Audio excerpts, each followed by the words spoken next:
معاشرت کے تمام بنیادی اصول بیان فرما دیے گئے ہیں اور ان تمام باتوں سے روکا گیا ہے جس سے انسانی معاشرہ کسی نہ کسی رنگ میں بیمار پڑ جاتا ہے اور خوشی کی بجائے دکھوں اور تکلیفوں کا موجب بن جاتا ہے۔ حقیقت یہ ہے کہ معاشرت کی بنیاد ہی اس تصور پر ہے کہ ایک انسان جو اپنی اکیلے ایک بھلائی کو نہیں پا سکتا، اجتماعی کوشش سے وہ بھلائی اس کو نصیب ہو جائے، ورنہ فی الحقیقت تو انسان ایک خود غرض جانور ہے۔ اگر اکیلا رہ کر اس کا بس چل سکتا کہ سب خیر اس کو حاصل ہو جاتی تو وہ کسی دوسرے کی خاطر کسی تکلیف کو بھی برداشت نہ کرتا اور اپنے آرام میں کسی دوسری چیز کو مخل نہ ہونے دیتا۔ لیکن چونکہ خدا تعالیٰ نے ایک فرد کو دوسرے فرد پر انحصار کرنے والا بنایا ہے، اس لیے کہ خدا کے سوا کوئی نہیں جو کسی دوسرے کی احتیاج سے بالا ہو، اس لیے ایک انسان کو دوسرے انسان کی احتیاج رہتی ہے، لیکن اس احتیاج کی بنیاد خیر پر واقع ہوئی ہے۔ اس کا مقصود یہ ہے کہ خیر بڑھے، نہ یہ کہ تکلیف بڑھے۔ پس معاشرے میں جب بھی کوئی ایسا عمل جاری ہو یا کوئی ایسا فعل انسان سے سرزد ہو جس کے نتیجے میں دکھ پیدا ہوتا ہے تو یہ معاشرت کے اصول کے بالکل برعکس چیز ہے۔ لیکن عجیب بات یہ ہے کہ آج کی دنیا میں معاشرہ بالعموم بدیاں پھیلانے کا موجب بن چکا ہے اور خیر پھیلانے کا اور خیر کے حصول کا ذریعہ کم رہ گیا ہے۔ قرآن کریم چونکہ بنیادی اصولوں سے تعلق رکھنے والی کتاب ہے اور ہر زمانے پر حاوی ہے، اس لیے قرآن کریم نے حسن معاشرت کے اصول بیان فرمائے اور ان چیزوں سے رکنے کی تاکید فرمائی جن کے نتیجے میں معاشرہ خراب ہو سکتا ہے۔ پہلی بات، معاشرے کی تباہی کی موجب افتخار بیان فرمائی گئی۔ یا ایھا الذین آمنوا لا یسخر قوم من قوم عسیٰ ان یکونوا خیرا منہم۔ دیکھو، ایک قوم دوسرے پر بڑائی محسوس کر کے اس رنگ میں اس کی تحقیر نہ کرے، اس رنگ میں اس پر نہ ہنسے گویا وہ اس سے ادنا ہے۔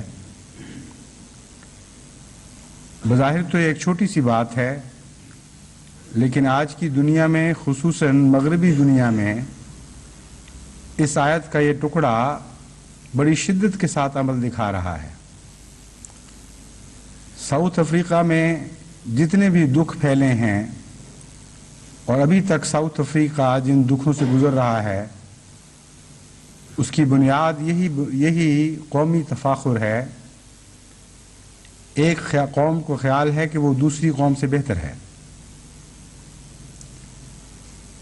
اسرائیل کے قیام کا تصور بھی اسی غلط خیال کا نتیجہ ہے۔ اسرائیلی قوم کو بھی یہ گمان ہے کہ وہ خدا کے دوسرے بندوں سے بہتر ہے، اس لیے محض قومیت کی بنا پر انہوں نے اپنا ایک عالمی مرکز قائم کرنے کا حق دنیا سے تسلیم کروایا اور محض نسلی امتیاز کی بنا پر وہ اکٹھے ہیں۔ حقیقت یہ ہے کہ یہودیت میں سے مذہب کا حصہ اب تقریباً انقاع ہو چکا ہے۔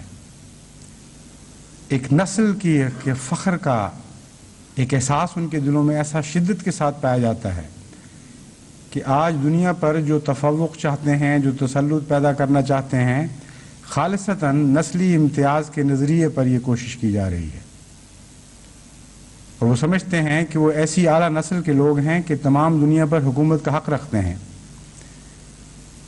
اور عجیب بات ہے کہ نازیوں کے ذریعے خدا تعالیٰ کی تقدیر نے ان کو مار پڑوائی جن کا اپنا یہی نظریہ تھا۔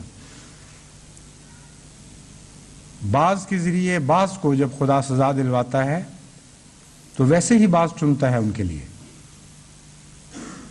لوہا لوہے کو کاٹتا ہے اور یہ ممکن نہیں ہے کہ لکڑی سے آپ لوہا کاٹیں.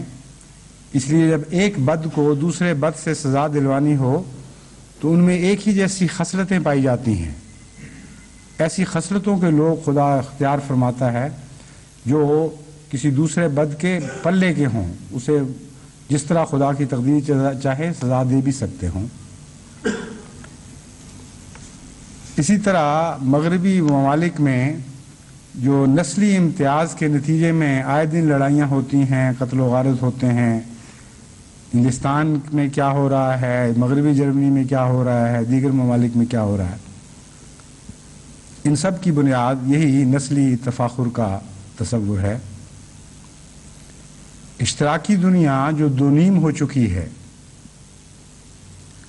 اور یورپین اشتراکی نظریہ بنیادی طور پر اگرچہ مشرقی اشتراکی نظریہ کے مطابق ہے، اس سے ہم آہنگ ہے، اس کے باوجود چین میں اشتراکیت اور روس میں اشتراکیت میں ایک نمایاں فرق پیدا ہو گیا ہے.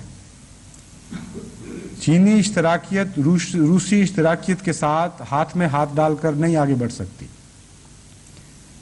اتنے شدید بنیادی اختلاف پیدا ہو چکے ہیں کہ ایک دوسرے کے دشمنوں کے ساتھ وہ دوست بن سکتے ہیں، لیکن آپس میں نظریے کے اشتراک کے باوجود ایک دوسرے کے دوست نہیں بن سکتے. اس کے پس منظر میں بھی یہی نسلی امتیاز کا تصور ہے جو کار فرما ہے. امر واقعہ یہ ہے کہ روس اگرچہ دنیا میں اشتراکیت کا غلبہ چاہتا ہے لیکن زرد رنگ کی اشتراکیت کا غلبہ نہیں چاہتا، بلکہ سفید فام اشتراکیت کا غلبہ چاہتا ہے. جیسا کہ غالب نے کہا ہے، آئیں وہ یہاں خدا کرے پر نہ کرے خدا کے یوں. آئیں تو صحیح لیکن اس طرح نہ آئیں کہ رقیب کے ساتھ آئیں. بس روس بھی زرد فام قوموں کے غلبے کو خواہ وہ اشتراکیت کے نام پر ہو، اشتراکیت کی وجہ سے ہو، کسی صورت میں قبول نہیں کر سکتا. بس نظریات کی دنیا ہو یا سیاست کی عام دنیا ہو، کسی پہلو سے آپ دیکھیں آج دنیا میں بڑے بڑے اختلافات جو نہایت ہی خوفناک جنگوں پر منتج ہو سکتے ہیں، جو عالمگیر تباہیوں پر منتج ہو سکتے ہیں، ان کی بنیاد نسلی افتخار کے تصور پر قائم ہے. بس قرآن کریم نے فرمایا لا یسخر قوم من قوم، ایک قوم اپنے آپ کو دوسری قوم سے بڑا سمجھتے ہوئے اس کی تحقیر نہ کرے، اس کو اپنے سے ادنا نہ جانے.